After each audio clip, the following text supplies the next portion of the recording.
పల్నాడు జిల్లాలో సంచలనం సృష్టించిన భారీ దోపిడీ కేసును పోలీసులు ఛేదించారు. బంగారం వ్యాపారులను లక్ష్యంగా చేసుకుని దాడులకు పాల్పడుతున్న 6 సభ్యుల గ్యాంగ్ను పోలీసులు అరెస్టు చేశారు. వీరి నుంచి సుమారు 566 గ్రాముల బంగారాన్ని 2 బైకులను స్వాధీనం చేసుకున్నట్లు జిల్లా ఎస్పీ కృష్ణారావు వెల్లడించారు. సులభంగా డబ్బు సంపాదించాలనే ఉద్దేశంతోనే వీరు ఈ నేరాలకు పాల్పడినట్లు విచారణలో తేలింది. ఎన్ఎస్పీ కాలువకట్ట వద్ద ప్రత్యేక బృందాలు మాటు వేసి నిందితులను పట్టుకున్నాయి. కేసును త్వరితగతిన ఛేదించిన పోలీసు అధికారులను జిల్లా ఎస్పీ అభినందించారు.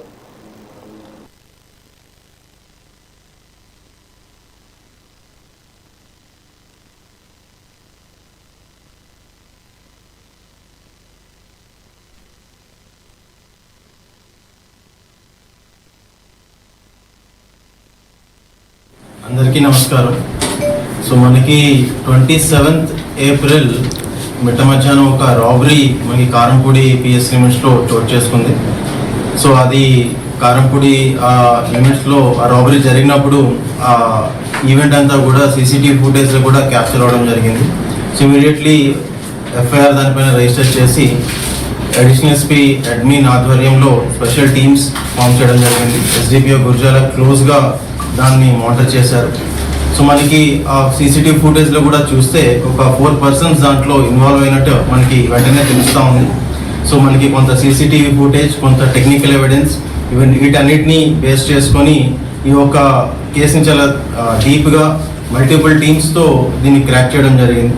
సో దీంట్లో ప్రధానంగా మనకి మొత్తం 6 ఈ యొక్క రాబరీలో ఇన్వాల్వ్ అయినట్టు తెలుస్తూ ఉంది. సో మెయిన్ రూల్ వచ్చేటప్పటికి సాంబయ్య అండ్ పవన్, వీళ్ళిద్దరూ కూడా కీ పర్సన్స్ కింద మనం గుర్తించడం జరిగింది. సో దీంట్లో సాంబయ్య అనే ఒక పర్సన్ మనకి ఇక్కడ కారంపూడిలో జ్యువెలరీ షాప్లో ఆయన పనిచేస్తూ ఉంటారు. 10 ఏళ్ళుగా ఈ జ్యువెలరీ షాప్లో పనిచేయడం వల్ల ఆయనకి కొంత ఈ యొక్క మార్కెట్ పైన, ఈ ఎకనామిక్ యాక్టివిటీ పైన కొంత అవగాహన ఉంది. సో తనకి ఈ పవన్కి కొంత ఆర్థిక అవసరాలు ఉన్నాయి.